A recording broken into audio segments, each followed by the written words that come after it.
이 시간 하나님께서 우리에게 주신 말씀은요, 요한복음 21장 15절에서 19절까지의 말씀입니다. 요한복음 21장 15절에서 19절까지의 말씀. 제가 가지고 있는 성경책으로는 신약성경 185쪽입니다.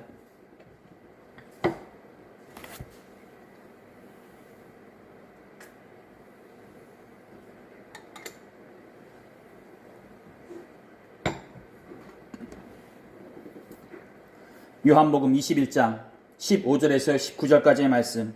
제가 가지고 있는 성경책으로는 신약성경 185쪽입니다. 다 찾으신 줄 믿고요. 제가 한 절 읽고 여러분 한 절 읽다가 마지막 19절은요, 다 같이 읽도록 하겠습니다. 그들이 조밥 먹은 후에 예수께서 시몬 베드로에게 이르시되, 요한의 아들 시몬아, 내가 이 사람들보다 나를 더 사랑하느냐 하시니, 이르되 주님 그러하나이다. 내가 주님을 사랑하시는 줄 주님께서 아시나이다. 이르시되 내 어린 양을 먹이라 하시고,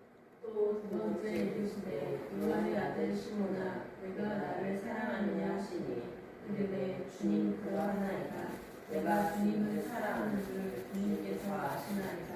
이르시되 내 양을 치라 하시고, 세 번째 이르시되 요한의 아들 시몬아, 내가 나를 사랑하느냐 하시니, 주께서 세 번째 내가 나를 사랑하느냐 하심으로 베드로가 근심하여 이르되, 주님 모든 것을 아시오며 내가 주님을 사랑하는 줄 주님께서 아시나이다. 예수께서 이르시되 내 양을 먹이라.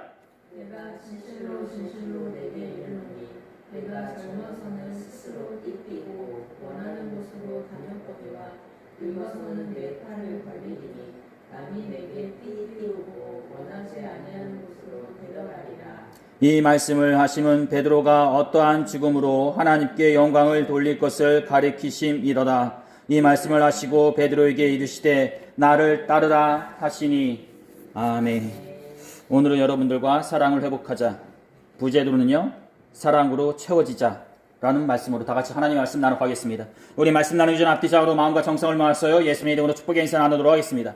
예수님의 이름으로 사랑하고 축복합니다. 예수님의 이름으로 사랑하고 축복합니다. 말씀 나가겠습니다. 예수님께서는 부활하셨습니다. 그리고 부활하신 후에 제자들에게 나타나 당신의 살아계심을 전하셨습니다. 처음으로는 무덤에서 울고 있는 마리아에게 나타나 당신의 살아계심을 전하셨고요. 그 다음으로는 제자들과 믿지 않는 도마에게 나타나 당신의 손과 옆구리를 보여주시면서 당신의 살아계심을 확실하게 보여주셨습니다. 그리고 이어지는 오늘의 본문의 말씀을 보게 되면 그렇게 예수님을 믿고 따랐던 베드로에게 나타나 다시 한번 소명을 주시면서 일으켜 세우시는 내용이 나온다 볼 수 있을 것입니다. 즉 자신이 저지른 실수와 죄책감으로 인해 낭망하여 있는 베드로에게 나타나 다시 한번 기회를 주시면서 일으켜 세우시는 모습이 나온다라는 것입니다. 여러분들도 아시다시피 베드로는요 가장 사랑받고 쓰임받던 제자였습니다. 예수께서는 어디를 가시던지 간에 항상 베드로와 함께 하셨고요. 예수님께서 고난을 말씀하시자 이에 대해 강하게 항변하며 예수님을 지키려고 하였던 사람이 바로 베드로였습니다. 베드로는 제자들 중에서도 유일하게 하나님 예수님을 바라보며 물리를 걸었던 제자였고요. 예수님께서 제자들을 바라보며 나를 무엇이라 생각하느냐라고 말씀하시자 이에 대해 거리낌 없이 주님은 그리스도시며 살아계신 하나님의 아들이십니다라고 대답하였던 사람이었습니다. 그야말로 제자 중에 제자요, 예수님의 사람 중에서 가장 가까운 사람이 바로 베드로였다 말씀드릴 수 있는데요. 그 베드로가 오늘 본문의 말씀을 보게 되면 자신을 제자로 불려주셨던 그 갈릴리 바닷가에서 다시 예수님과 마주한다라는 것입니다. 그렇습니다. 예수께서는 부활하시고 갈릴리로 가셔서 제자들을 기다리겠다 말씀하셨던 것처럼 베드로 또한 몇몇의 제자들과 함께 그 예수님을 만나고자 갈릴리로 향하였던 것입니다. 그리고 그곳에서 아직 다 가시지도 않은 마음의 상처와 불확실한 미래를 끌어안고 고기를 잡고 있었던 것입니다. 그들은 예수님을 기다리며 그물을 내려보았습니다. 하지만 밤새도록 끌어올린 것은 단 한 마리도 없었고요. 그렇게 아침을 맞이하며 제자들은 있었던 것입니다. 그러자 어떠한 자가 바닷가에서 말하기를 배 오른편에 그물을 내려보라 말하게 되었고요. 이에 베드로를 비롯한 몇몇의 제자들은 배 오른편에 그물을 내려놓게 된다는 것입니다. 그러자 그물이 찢어질 정도로 많은 양의 물고기를 잡아 올리게 되었고요. 그 물고기를 보게 되자 베드로는 바닷가에 있는 분이 예수님임을 직감하고 그분에게 달려가게 된다는 것입니다. 그렇습니다. 불완전한 제자들의 삶 속 가운데 예수께서 임하심으로 풍요롭고 넉넉히 채워지는 역사하심이 있게 되었던 것입니다. 그렇습니다. 이렇듯 우리들의 삶이 밤새도록 수고하여 끌어올린 것이 없다 할지라도 그 가운데 예수께서 함께 하시면 풍요롭고 넉넉히 채워지는 역사하심이 있게 된다라는 것입니다. 그리고 이어지는 내용이 바로 오늘 우리에게 주어진 본문의 내용이라 볼 수 있을 것입니다. 즉 예수님께서 부활하시고 나서 베드로와의 세 번째 만나는 자리라는 것입니다. 예수께서는 밤새도록 수고한 제자들에게 조반을 먹이신 후에 베드로에게 따로 이런 말씀을 전하게 되십니다. 요한의 아들 시몬아, 네가 이 사람들보다 나를 더 사랑하느냐라고 말이죠. 예수님의 이 말씀은 어떻게 보면 베드로 자신에게는 다시 한번 자기 자신을 돌아보고 점검해보는 물음이 되었을 것입니다. 요한의 아들 시몬아, 네가 이 사람들보다 나를 더 사랑하느냐라는 질문은 여기 모여있는 다른 제자들보다 나를 더 사랑하느냐라는 질문으로서 십자가의 사건과 그로 인한 낭망함으로 인해 상처받은 베드로의 마음속에 아직까지도 예수님의 사랑이 남아있는지를 물어보는 질문이라 볼 수 있을 것입니다. 즉 이나 큰 시련과 고난을 겪었다 할지라도 그래도 아직까지 나를 사랑하냐라는 것입니다. 즉 이렇듯 크나큰 시련과 아픔, 고난을 겪고 나서 여기까지 왔는데 그래도 아직까지도 예수님을 사랑하냐는 것입니다. 말이 그렇듯이 베드로는 모여있는 다른 제자들보다 예수님을 더 사랑한다고 고백하였던 제자였습니다.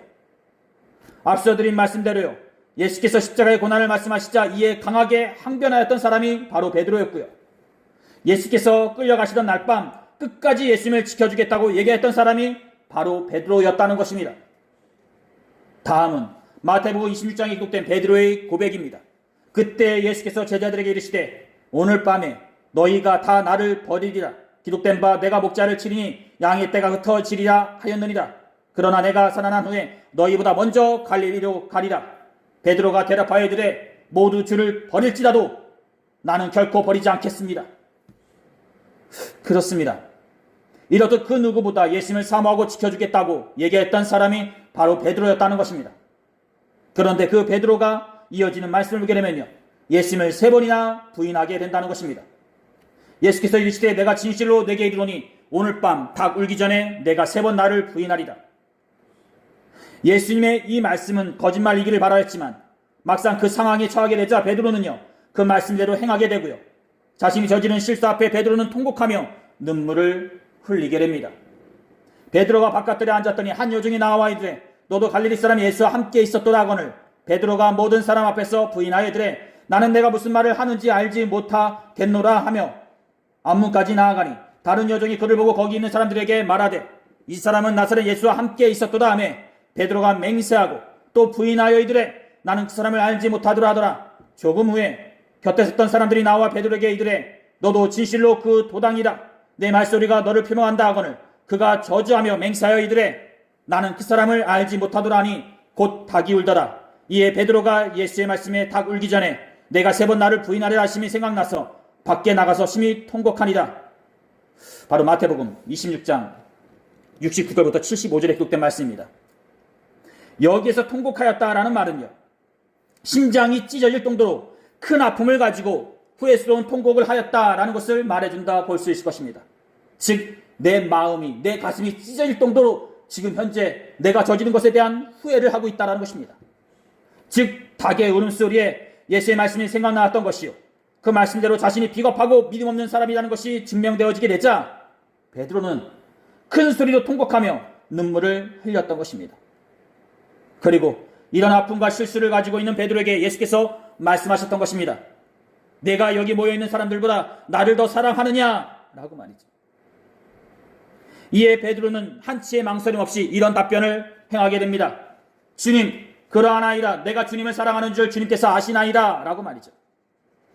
그러자 예수께서는 또 다른 말씀을 전하게 되시는데요, 그 말씀은 내 어린 양을 먹이라라는 말씀이셨던 것입니다. 즉 더욱더 진취적이고 적극적인 자로서 사역에 힘쓰라고 말씀하셨던 것입니다.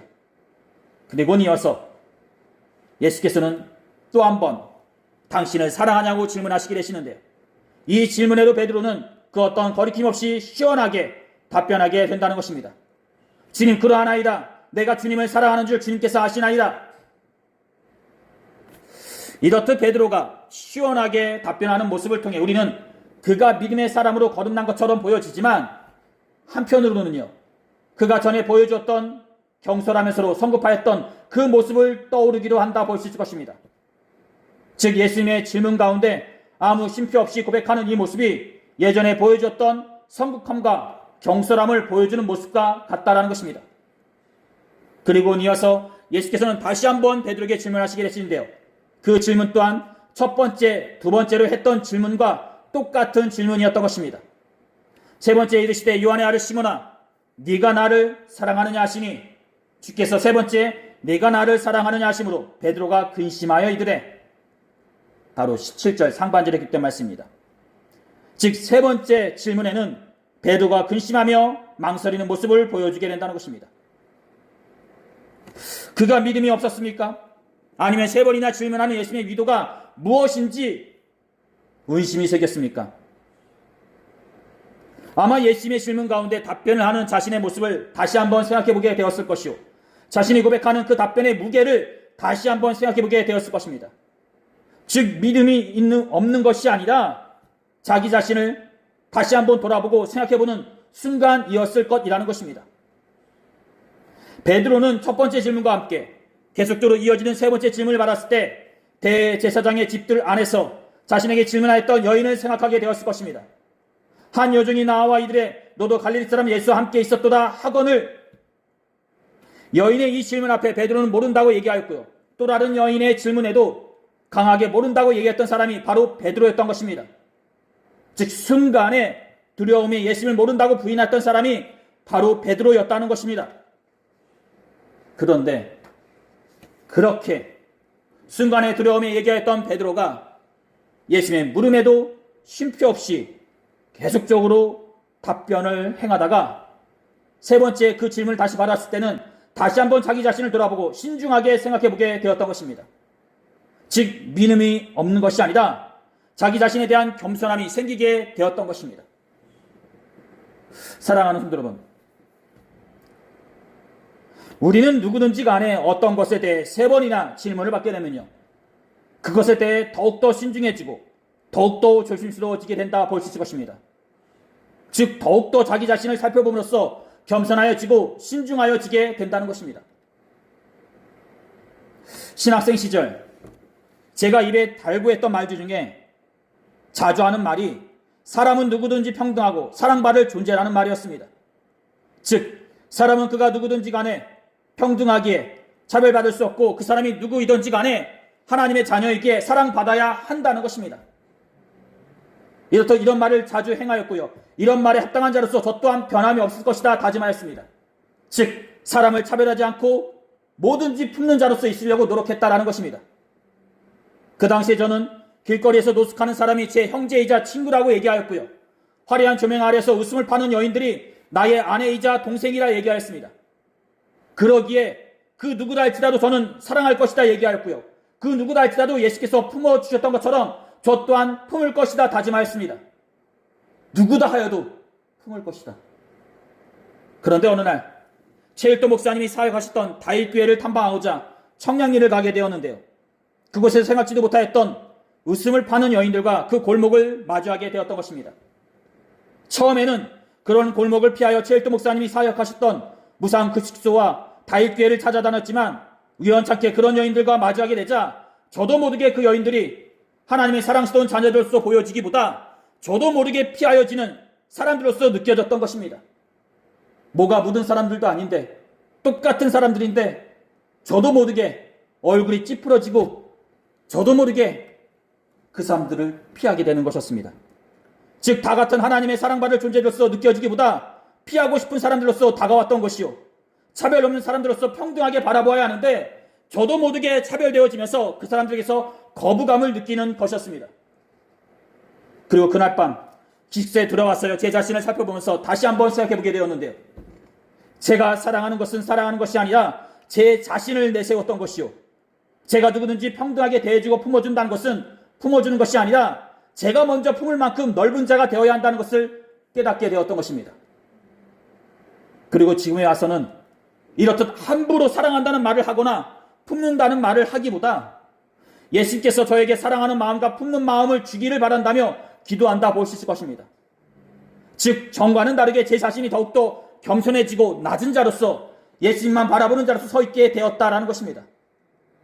즉 전에는 내가 사랑할 수 있다, 내가 뭘 할 수 있다라고 고백하였다면 이제는 예수께서 저를 통해 사랑하시기를 바란다면서, 예수께서 저를 통해 뭔가를 하시기를 바란다면서 제 자신이 더욱더 겸손한 자로서, 낮아진 자로서 서 있게 되었다라는 것입니다. 사랑하는 성도 여러분, 제가 이 말씀을 드리는 이유가 아마 오늘 본문에서 소개되어지는 베드로의 심정이 이러지 않았을까 싶어서입니다. 즉 예수께서 고난을 받기 전 자신은 절대로 예수님을 떠나지 않겠다고 얘기했던 베드로가 부활하신 예수님의 세 번의 질문에 머뭇머뭇거리며 근심하며 말하였던 것처럼 저나 지금의 우리나 첫 번과 두 번의 질문에는 확신 있게 말한다 할지라도 세 번의 질문에는 더욱더 신중해지고 겸손한 자로서 내 자신을 살펴보고 점검해 보지 않냐라는 것입니다. 네가 나를 사랑하느냐? 예, 사랑합니다. 네가 나를 사랑하느냐? 예, 사랑합니다. 네가 나를 사랑하느냐? 제가 정말 사랑하고 있는지 모르겠습니다.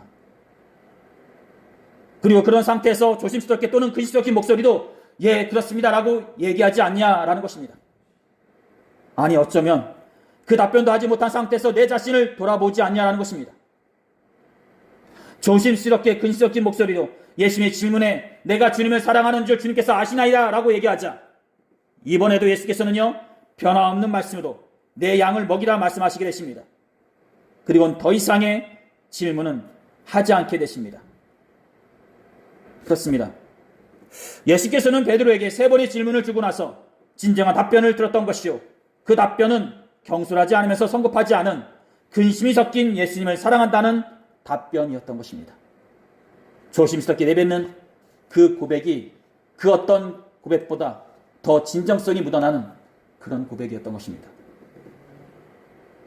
여기에서 근심하였다는 말은요,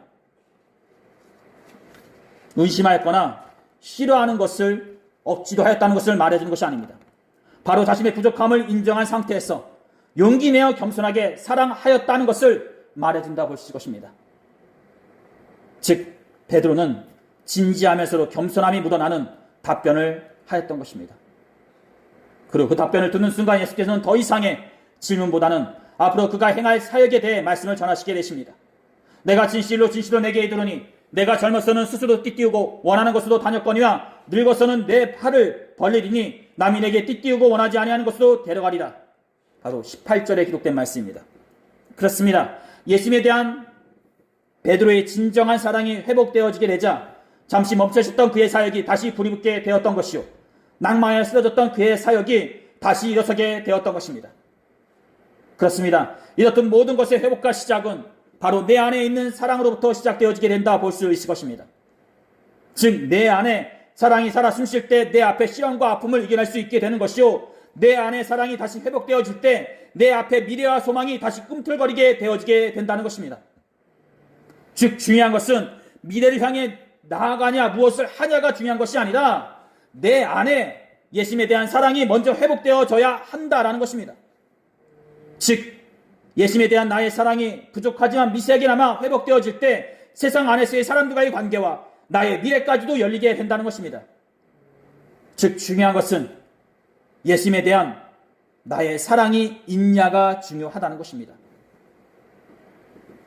무엇을 하는 것이 중요한 것이 아니라 예수님의 사랑으로 내가 채워지는 것, 그것이 먼저라는 것입니다. 그렇습니다. 비록 떨리지만 용기 내어 겸손하게 내뱉은 그 사랑의 고백으로 예수님과의 관계가 회복되어지게 되는 것이요, 그 회복으로 인해 우리의 미래가 다시 열리게 되어지는 것입니다. 즉 예수님과의 관계와 세상과의 관계는 사랑으로부터 시작되어지는 것이요, 우리가 살아가면서 행하는 모든 것들의 시작 또한 사랑으로부터 시작되어진다는 것입니다. 아프리카 선교의 아버지라 불리우는 데이비드 리빙스턴이 수많은 질병과 원주민들의 공격 그리고 고독으로 인해 낭망하여 지쳐있을 때입니다. 한 번은 그가 몸과 마음이 완전히 바닥난 상태에서 이제는 더 이상 아무것도 할 수 없다라고 하며 주저앉아 있을 때에 꿈속에서 거친 바다를 비추는 등대를 보게 되었다고 합니다. 거기에서 등대지기는요, 거센 풍랑 속에서도 쉬지 않고 등대 유리창을 닦고 있었는데, 이를 리빙스턴이 자세히 살펴보니 등대지기가 아무리 유리창을 닦아도 정작 등대 안에 기름이 없으므로 불빛을 비추지 못하는 것이었습니다. 그러면서 부드럽게 주님의 음성이 들려오는데 말씀하시기를요. 리빙스턴아, 너는 지금 유리창을 닦는 일, 그 사역에만 몰두하다가 내 마음의 탱크에 나를 사랑하는, 나를 향한 사랑의 기름이 떨어진 것을 모르고 있구나 라는 말씀이었다고 합니다. 이에 리빙스턴은 깨닫게 되었고요. 세상을 변화시키고 아프리카를 구원하는 성공적인 일보다 더 시급한 것은 주님과의 만남이요, 이 만남으로 내 중심 속에 사랑이 채워지는 것이 먼저라는 것을 깨닫게 되었다고 합니다. 그리고 그는 무릎을 꿇고 주님께 고백하게 되었는데요. 주님, 제가 주님을 사랑합니다. 주님의 사랑으로 저를 먼저 채워주십시오 라고 고백하게 되었다고 합니다. 그러자 놀랍게도 그를 짓누르던 절망은 어느 순간 사라지게 되고요. 이후 그는 죽는 순간까지 아프리카의 영혼들을 돌보는 사명을 완수하며 진정한 영적 성공을 거두게 되었다고 합니다. 그렇습니다. 이렇듯 우리 또한 우리의 인생의 배가 멈춰섰을 때 우리는 노를 더 적게, 더 세게 젓지 못하는 우리 자신을 탓하곤 하는데, 그럴 때 주님은 베드로에게 말씀하셨듯이 우리에게도 네가 나를 사랑하느냐라고 물으신다는 것입니다. 왜냐? 그 사랑이 우리의 마음속에 가득 채워질 때 우리는 다시 일어설 수 있고 다시 나아갈 수 있기 때문입니다. 사랑하는 여러분, 혹여나 현재 잠시 침체기에 계십니까? 아니면 하셨던 일에 대해서 잠시 손을 떼고요 쉬고 계십니까? 이 모든 것들을 이겨내고 다시 시작할 수 있게 하는 힘은 바로 사랑으로부터 시작되어지게 됩니다. 그 사실을 잊지 마시고 있는 그 자리에서 내 안에 사랑이 있는지 물어보시는 지혜로운 성도분들이 되시기를 두 손 모아 축원드립니다. 오늘 하나님께서 우리에게 주신 말씀은 여기까지입니다. 기도하시겠습니다. 귀하시 복되신 우리 주 하나님 아버지, 오늘 우리는 낭망하여 사역 가운데 멀어진 베드로를 보면서 우리를 또한 우리의 삶의 자리에서 또는 신앙의 길에서 잠시 멀어져 있지는 않은지 살펴보게 됩니다. 우리가 혹여나 이렇듯 베드로와 같이 멀어져 있다면 우리 자신을 돌아보게 해주사 우리 안에 사랑을 회복하게 하시고 그 사랑으로 다시 일어설 수 있도록 우리를 이끌어 주시옵소서. 오늘도 이렇듯 주님의 전에서 예배를 드리게 해주심을 감사함을 드리며 이 모든 기도를 우리 주 예수 그리스도 이름으로 간절히 기도 들었사옵나이다. 아멘.